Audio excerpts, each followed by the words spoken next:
just love getting up early in the morning, so I go out early.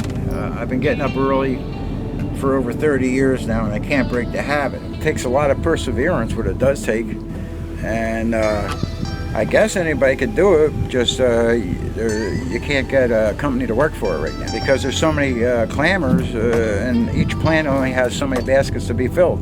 There's 240 baskets altogether. They'll all be out in the water today. 170 is my digger number, okay? 10 is where we're going. You see, the state has each section of the bay divided into different numbers. This way they can trace the clam. If the biologists find a clam that's contaminated with some kind of lead or whatever, that they can trace exactly where it came from. The only rule is can't start to sunrise, and all the boats have to be back to the clam dock by 4 o'clock in the afternoon. So it's anybody's personal choice as to what time they can go out. I mean, we have fellows that don't even leave the dock till 11, 12 o'clock in the morning, but they, yet they're still back in by 4 o'clock in the afternoon. So it's, some people, whether they do things in the morning or they just like to sleep late, I have no idea. Like I said, it's more of a personal choice than anything else.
Is freedom. Working on the water is basically kind of like freedom. I think we all have that desire for freedom, like being my own boss, being self-sufficient, being not told what to do, when to go out, when to come back, when my coffee break is, when I got to eat lunch,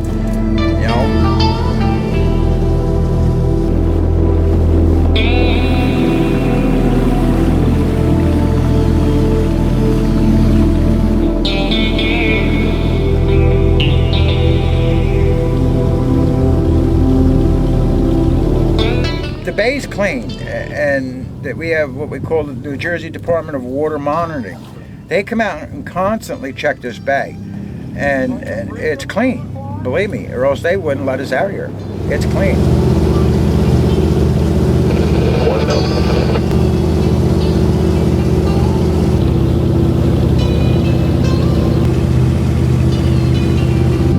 Let the ships slide by you.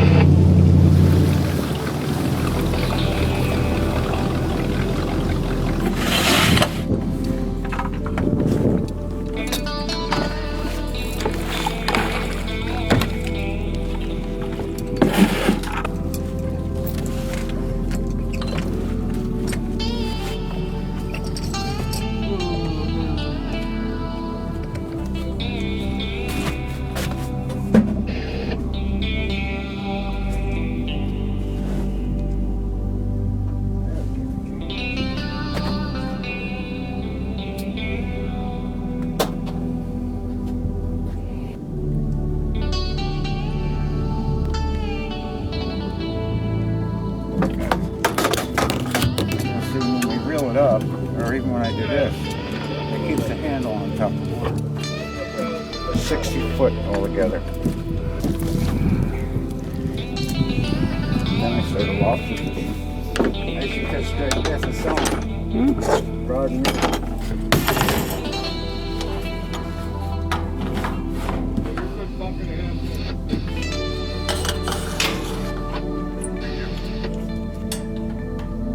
You put the rake in the water and you rake the clams up out of the mud. Well, the boat has to move to catch clams. We can't just sit in one spot. So in order to get the boat to move, if there's a little breeze or a little wind, we can use the sail, helps the boat move just a little bit faster, especially on slow days like we're experiencing today. Yeah, what we have right now is the wind against the tide, and if the wind was with the tide, we would be moving. The wind's going that way, but the tide's going that way. Oh, I see what you're saying. You see what I mean? Yeah. If I was catching and we had a good drift, you can't shake the rake anymore because it's so full, so you won't hear them rattle. So that's when you reel it up. Today, it's not going to be full, believe me. We have quite a few clammers. A lot of them don't work every day. I think it's approximately 30 or 35 of us that work every day, 6 days a week, that are constant goers. You know. In the winter, most of the time we go down to about 14 of us that work year round, and it's almost not unlimited, but you could, if you could do it, you could do 10 or 15 baskets, but they're usually just bigger clams anyway.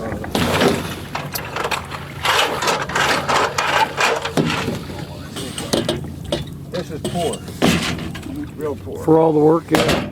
Yeah, well, not really work yet.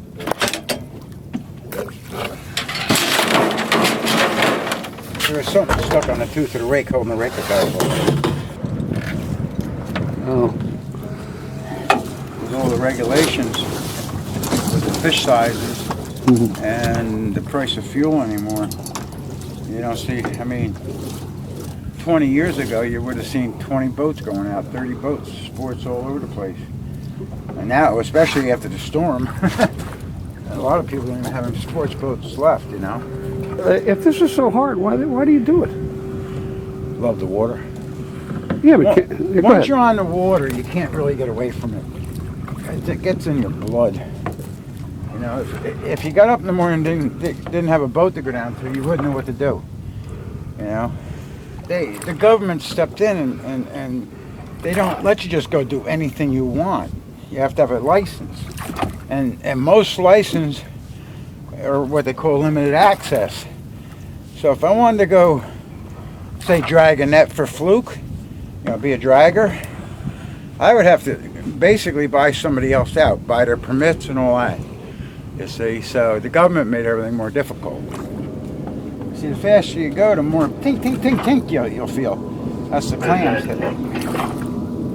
I hear some clams, but not many. 4:45, 6:30.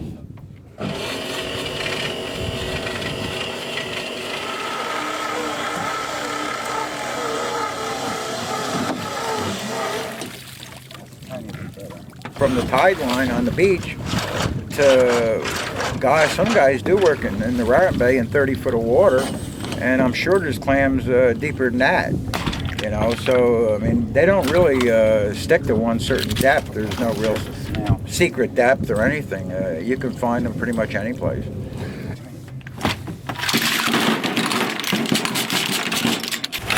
I don't know. The guys call them blood clams. See the white part? Yeah. Out here? That's this year's growth.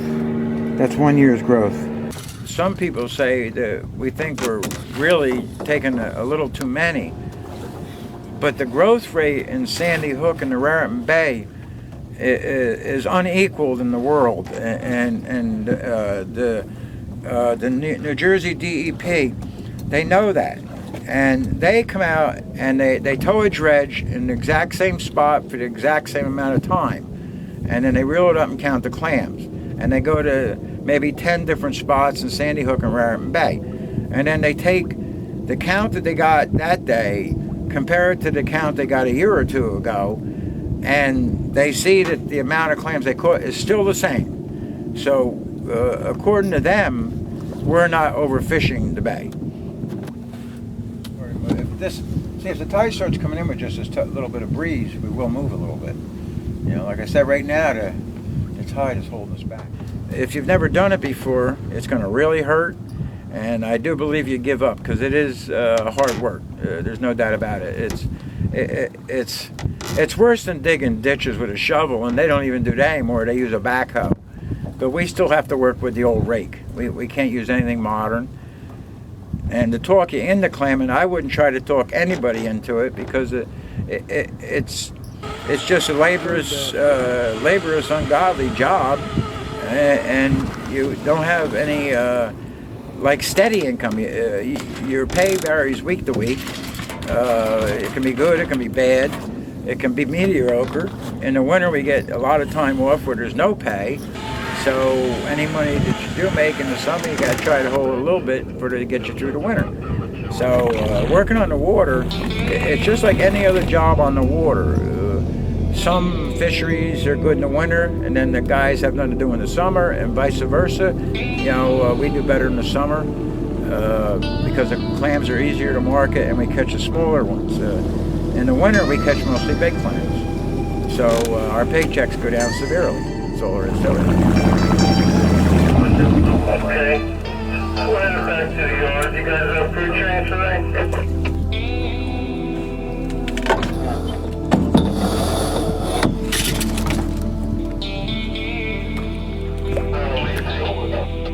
I'll do a fishing rod then.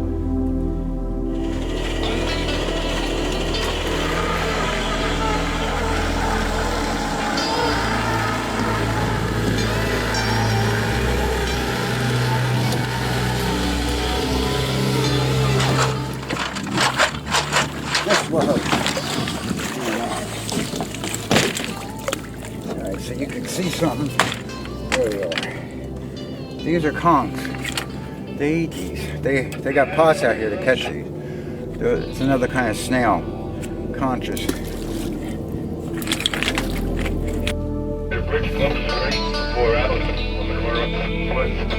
We're sitting here waiting for a drift to come so we can catch some clams.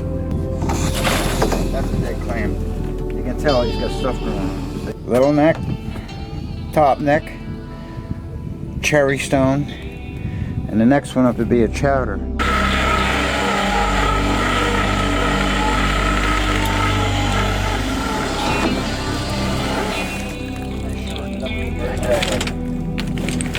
That series is now 11 o'clock.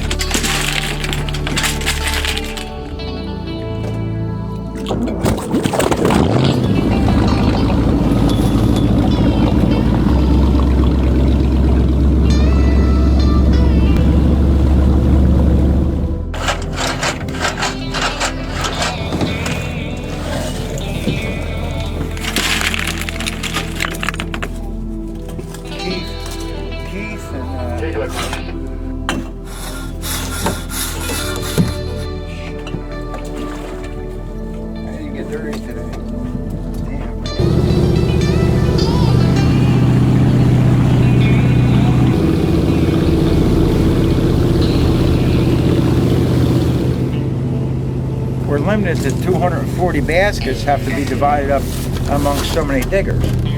So if they leave the dock with 7, if some people don't fill all theirs, they go back in empty, we can put them back out in the water, the baskets, because they weren't filled. And they start what they call rotation by alphabetical order. And wherever they left off the day before, they start the next day. And a guy might get 8 or he might get 9. This time of year, to get more than your 7, because everybody likes to work in the summer, of course, because it's so nice, you're basically stuck with your 6 or 7 for the day.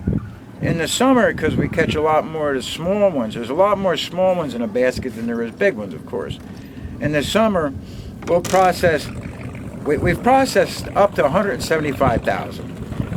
Recent numbers I've seen 118,000 and 134,000, because there's some people that still catch a lot of the big ones. It's their choice to do so, and so of course their count of clams amount in the basket is a lot less than a guy that's keeping the smaller clams. The smaller clams, you get 500 clams in a basket, where a bigger clam you get 200 to 240 in a basket. Okay, I'm Kevin Kirk. I run the J2A clam plant. I've been doing that for the last 11 years. The plant was built in the early 80s. Jimmy White and a few of his other guys, Dickie and a few of the older guys, put some money together. They got the lease to run the plant. Basically put everybody back to work. For 20 years, a lot of guys weren't working, and it was basically set up so they would go back to work. Shellfish are basically generally consumed raw. If everything was cooked, you wouldn't have a problem. But since it is a raw product, it has to be depurated through here. We break them in, the orange baskets are full U.S. bushel basket. We break them into the dish trays or racks. They're a half bushel. We have to wash them, clean them. We put them into a 30 bushel insert. That goes into the water for 48 hours. We pump fresh seawater over the top of it. It's a closed system, which basically means that we're taking water from the river into our reservoir tanks, and we recirculate it through UV lights. UV lights kill all the bacteria in the water on the first pass through. The clams just sit there purging what they do naturally. They filter the processed water, and they purge out whatever in their guts. The second time through, it kills all the bacteria that they had through them. The process is actually done in 24 hours, but for safety standards, they have us running in 48. And right now, our regulations are stiffer than the federals, the state of New Jersey, that is.